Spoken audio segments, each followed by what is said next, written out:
তো হ্যালো বন্ধুরা, আমি রিয়েল সৌরভ চলে আসলাম একটা ব্লগ ভিডিও নিয়ে। তো আজ ঘরেতে বসেছিলাম, তো আজ কোনো কন্টেন্ট পাচ্ছিলাম না, তাই আমি আমার সাইকেলটাকে নিয়ে একটু বার হয়ে পড়লাম একটুখানি নদীর ধারে যাওয়ার উদ্দেশ্যে।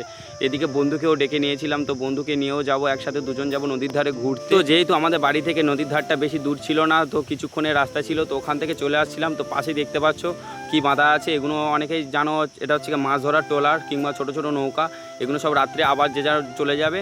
তো এখন এতটাই গরম পড়েছে, তো আমি একটা সঙ্গে করে জলের বোতলও নিয়ে চলে আসলাম। তো ফাইনালি আমরা চলে আসলাম নদীর ধারে। তো দেখতে পাচ্ছ পেছন সাইডটা কত সুন্দর লাগছে ব্যাকগ্রাউন্ডটা। তো এখন যেহেতু জোয়ার টাইম, তো জোয়ারের জন্য এখন জলটা পুরো উপরে আছে, ভাটা পড়ে গেলে জলটা অনেকটা দূরে চলে যায়।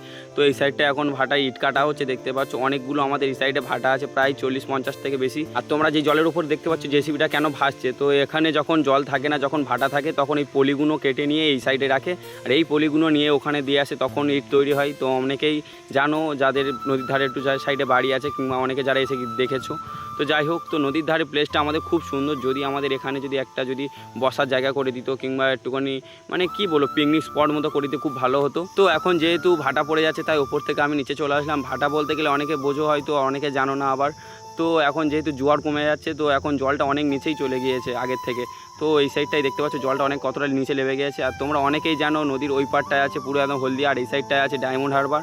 তো আর এই সাইডটা আছে আমাদের বকখালি, কাকদ্বীপ। তো এখন মেঘের ওয়েদারটাও মানে কি বলবো, মেঘলা মেঘলা ভাব আছে মাঝে মাঝে। তো জোয়ারটাও কত সুন্দর লাগছে। তো যাই হোক, তো বেশি কথা বলবো না, এখন যেহেতু রোদ আছে, এখন একটু কিছু ভিডিও শ্যুট করব। তো ভিডিওটা যদি কেমন লেগেছে অবশ্যই বলে যাবে। চলে আসছি আমি নেক্সট ভিডিওতে।